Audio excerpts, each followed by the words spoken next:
আসসালামু আলাইকুম সবাইকে। আজকে আমরা জানবো অ্যামাজন মার্কেট প্লেসটি কীভাবে কাজ করে। অ্যামাজন মার্কেট প্লেসে প্রোডাক্ট সেল করার জন্য দুটি মডেল আছে। Number 1 Amazon FBA, number 2 FBM।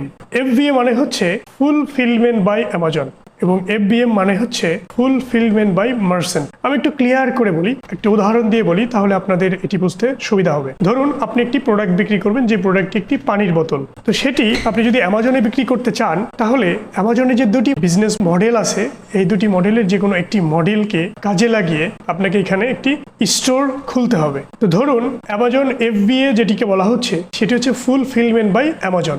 অর্থাৎ আপনি যদি পানির বোতলটি বিক্রি করতে চান, তাহলে আপনাকে প্রথমে একটি স্টোর এখানে ক্রিয়েট করতে হবে। তো আপনি যদি চান যে আপনার প্রোডাক্ট আপনি লিস্টিং করবেন অ্যামাজনে এবং সেটি আপনি শুধু লিস্টিং করা পর্যন্ত আপনার দায়িত্ব শেষ, এবং এরপরে যে দায়িত্বগুলো আছে, যেমন অর্ডার পড়লে সেটিকে ম্যানেজ করা এবং সেটি কাস্টমারদের কাছে পৌঁছে দেওয়া, এই দায়িত্বটি হচ্ছে অ্যামাজন পালন করবে। ফুলফিলমেন্ট বাই অ্যামাজন FBA এই মডেলটিতে।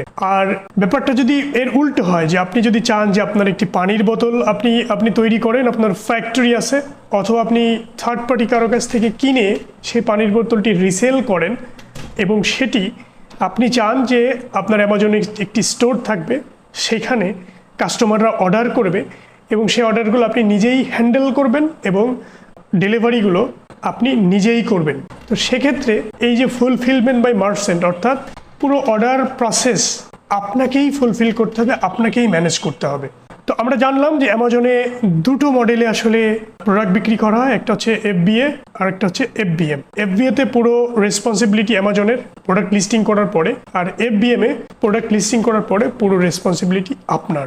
পরবর্তী ভিডিওতে আমরা আসলে জানবো অ্যামাজনের কিছু গুরুত্বপূর্ণ টার্মস এবং কিছু কন্ডিশনস। তো সে পর্যন্ত ভালো থাকুন, সুস্থ থাকুন, আল্লাহ হাফেজ।